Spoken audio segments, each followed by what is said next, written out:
Weight sir weight. सबसे पहले तो अपना नाम बताइए। सर मेरा नाम जोगेंद्र प्रसाद चौधरी है। यस्तो बुढो मान्छे गरिरहेको या, छ बुढो हो र अपाङ्ग मान्छे अपाङ्ग अभी दुईटै खुट्टा छैन। त्यही मान्छे त निक्राउ अँ। ए लेन मोबाइल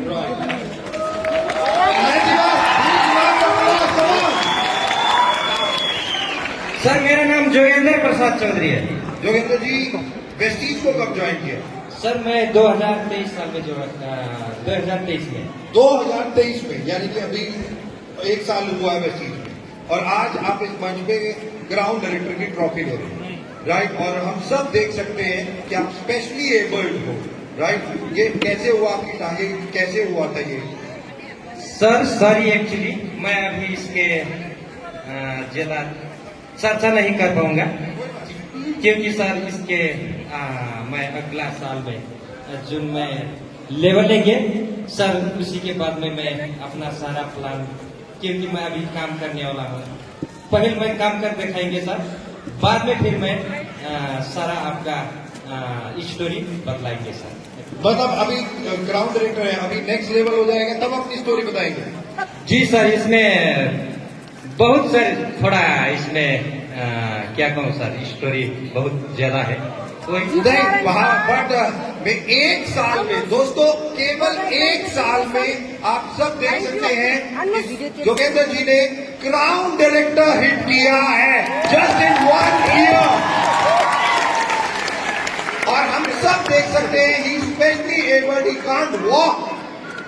हम सब लोग बहुत गॉड गिफ्टेड है, हमारे पास टांगे हैं, और फिर भी हमें सालों लग जाते हैं, और कई लोग तो जस्ट आते हैं और केवल प्रॉब्लम देखते हैं और ग्राउंड डायरेक्टर के, गोल्ड डायरेक्टर के, स्टार डायरेक्टर भी नहीं बन पाते। बट एक कितनी बड़ी इंस्पिरेशन है मिस्टर जोगेंद्र जी, हम सब लोग मान सकते हैं यहाँ पे कि आप दांत चलने के बावजूद भी ये नेटवर्क बना सकते हैं, इनकम ले सकते हैं, और आज इस मंच पे क्राउन डायरेक्टर की ट्रॉफी भी ले सकते हैं।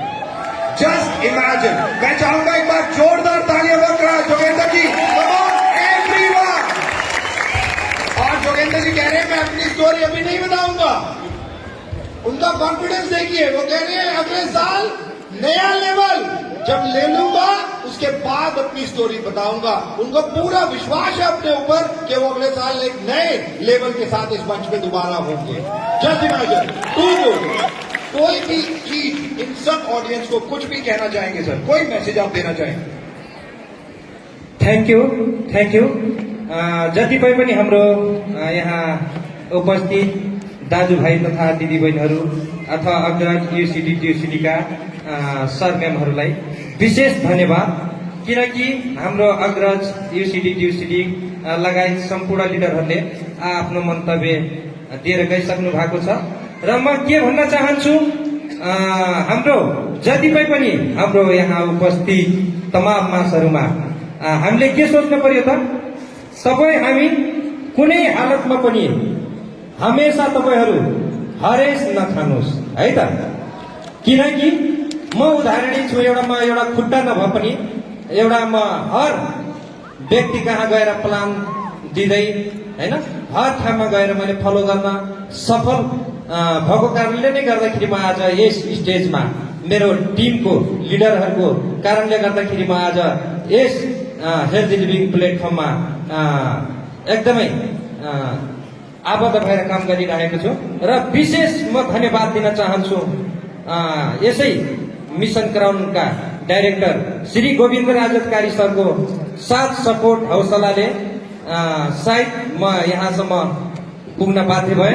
अनि त्यस्तै गरी म हाम्रो डाक्टर टेम्पा शेर्पा सरलाई पनि विशेष धन्यवाद दिन चाहन्छु, किनकि उहाँकै म सर्वप्रथम जोइन हुनुभन्दा अगाडि म उहाँलाई भेटेको थिएँ अफिसमा, र उहाँकै जोस जाँगर साथ सपोर्टले गर्दाखेरि आज म यो ठाउँमा पुग्न सफल भएको छु।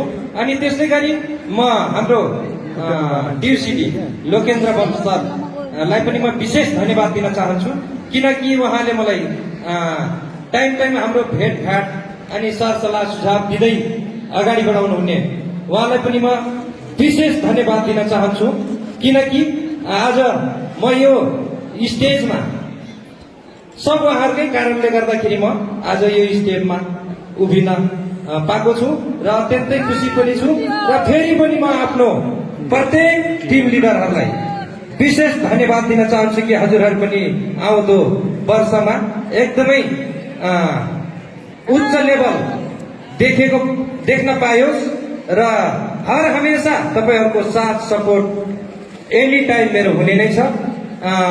नसोच्नुहोस् कि तपाईँहरू म अपाङ्ग छु होइन, तर म अपाङ्ग होइन, तपाईँहरू अपाङ्ग हो कि होइन? ल हेर्नुहोस् त, यो यदि तपाईँहरूको खुट्टामा भइदिएको भए सायद तपाईँहरूले अझ कति मन मार्नुहुन्थ्यो, तर आज हेर्नुहोस् हामी एउटा खुट्टा नभए पनि एउटा पनि मनलाई डरलाई त्रास नदिकन होइन नमानिकन हामीले हर कोहीलाई जोस जाँगर र हौसला दिँदै अगाडि बढाउँदै हाम्रो लिडरहरूलाई हामीले यसरी नै साथ सपोर्ट दिँदै अगाडि बढ्नुहोस् भन्दै धन्यवाद दिँदै हस्त थ्याङ्क यू, धन्यवाद। थैंक यू, एकदम जोरदार तालियां